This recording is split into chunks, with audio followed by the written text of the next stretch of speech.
Hello and welcome to my Masked Singer Season 14 Ozzfest Night recap and review. My name is Masked Singer Homie, content creator and the host of Masked Singer Homie's recap and review podcast, where I talk about TV, music, celebrities, and so much more. If you are listening to my podcast for the first time and you're listening on Spotify, please download the episode and follow the podcast. Or if you're watching this on YouTube, please subscribe to my channel and hit the notification bell so you don't miss anything when upload is on the channel. And remember, you can always follow me on my social media platforms, which is my Instagram at Masked Singer Homie and my YouTube channel, which is Masked Singer Homie. All of it is available in the thumbnail of this podcast if you're listening on Spotify.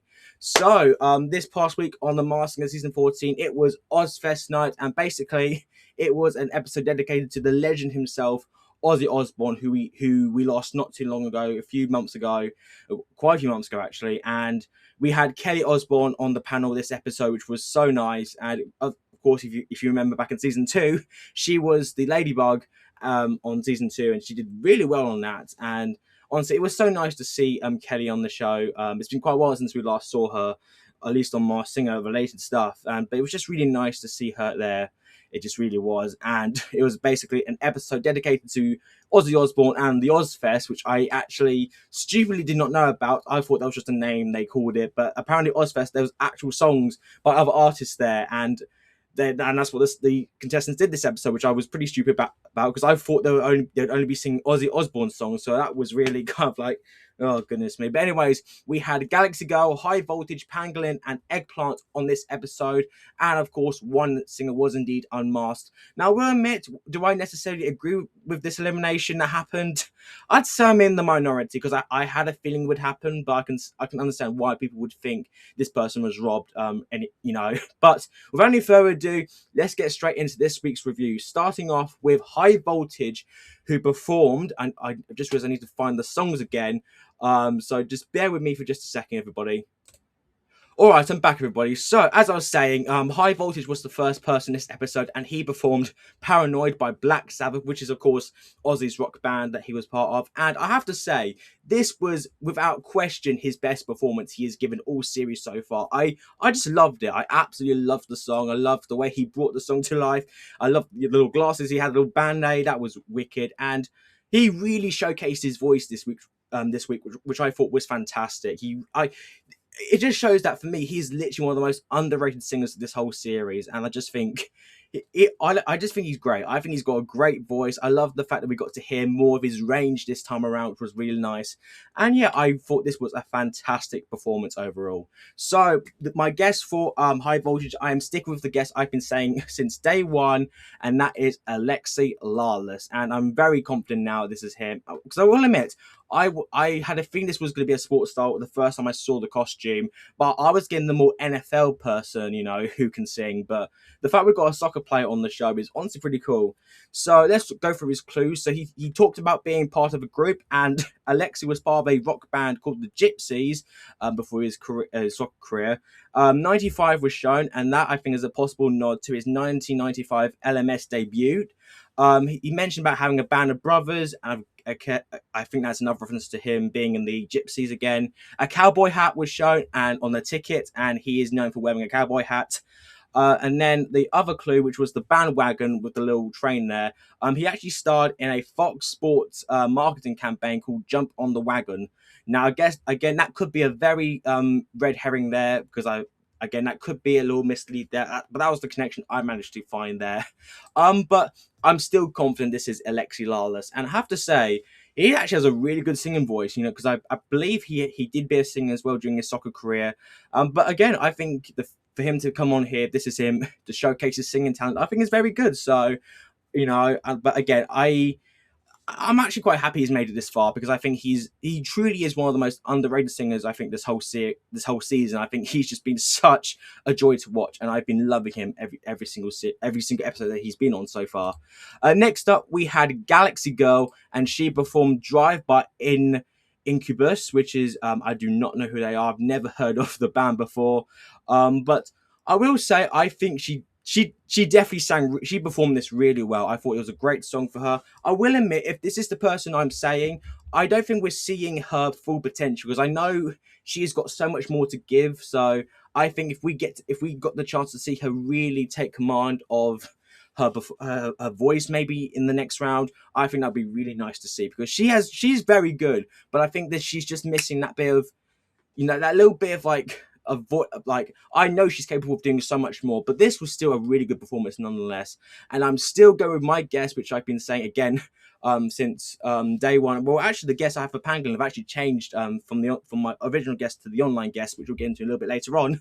But I'm still going with Ashley Simpson for Galaxy Girl.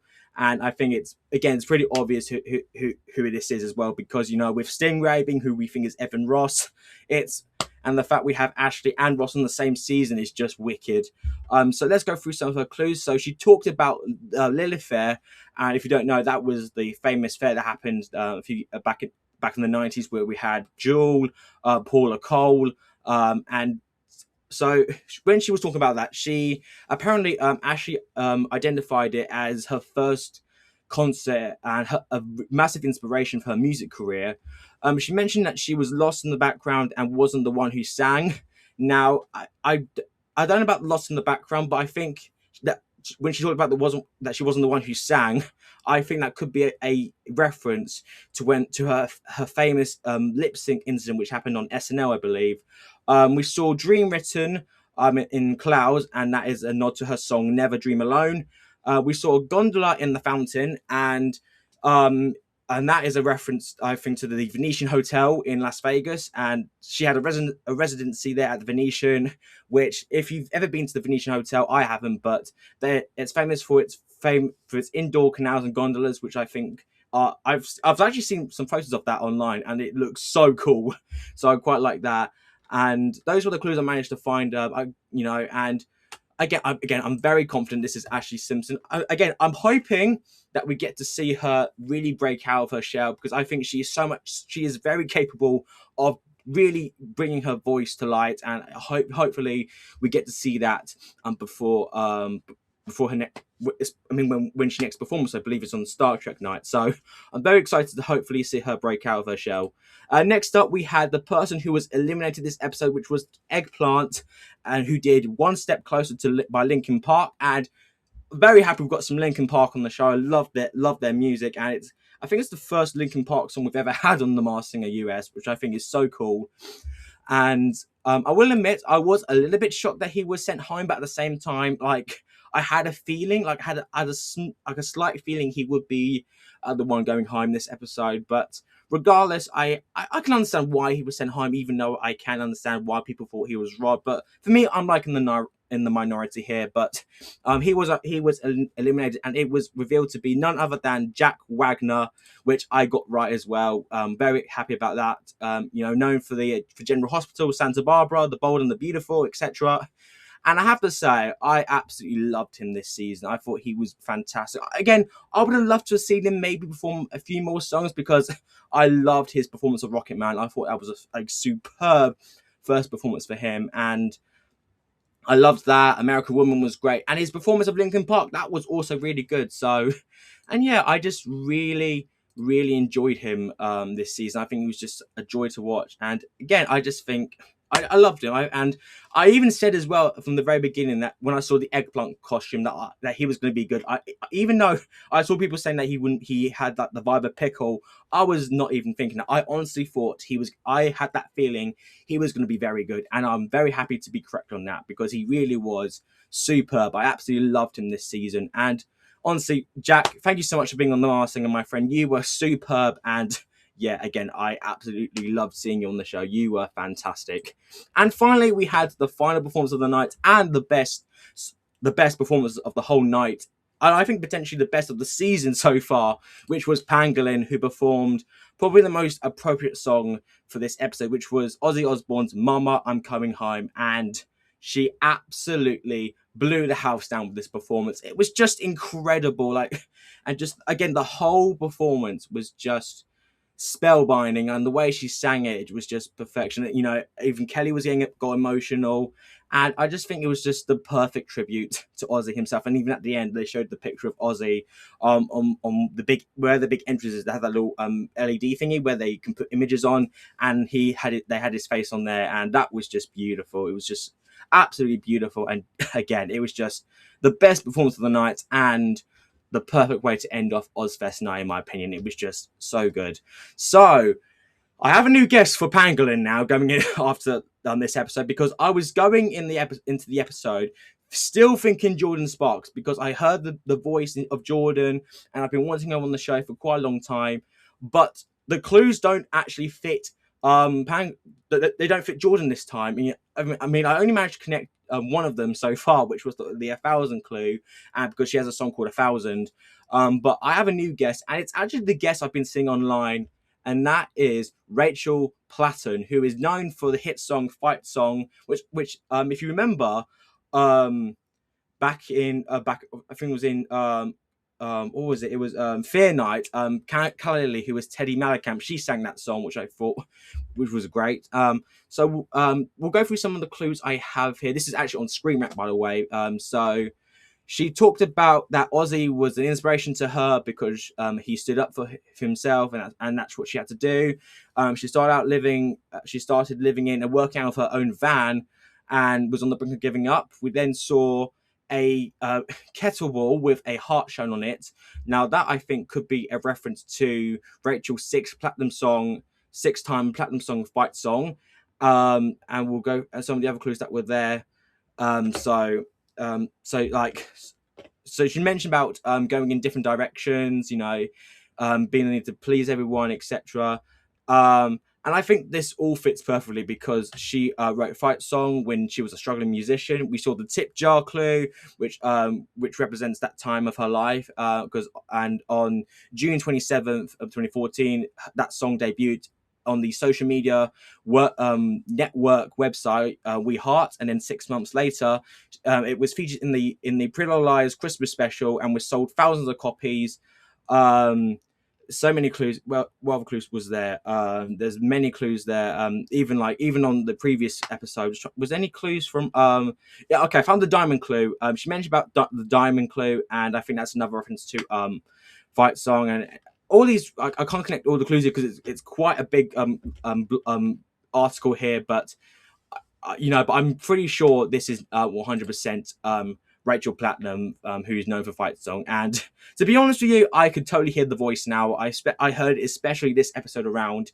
And yeah, I think that the fact and I have to say this now, if we don't get a top two of Pangolin and Picasso, I'm going to be absolutely fuming, because they have just confirmed in my mind they are, at least in my opinion, the two best singers of the whole season. They're just unbelievable, and I think that would be one of the best top twos ever if we were to have Pangolin versus Picasso, which I am desperately hoping to happen, because she is just incredible, and she honestly could win the whole thing. I would love to see that. And again, this was just an amazing performance. So there you have it. That is my review for Ozzfest Night of The Masked Singer Season 14. So next episode for this upcoming Wednesday, it is Care Bears Night, and we're going to be seeing High Voltage, Picasso, Crane, and Pangolin all performing again, which I cannot wait for. And Care Bears Night, that's such a cool idea. And we even have Ken dressing up as a bear. That is going to be really cool, and I think it's going to be a great episode overall, so I cannot wait for that. But who do you think is going home next episode? Because for me, I think it's very obvious that it's going to be High Voltage, because not because he's in a bad singer, because he has got a good voice, but I think it just seems very obvious that he's going to be going home, especially with the talent of Pangolin, Picasso, and Crane.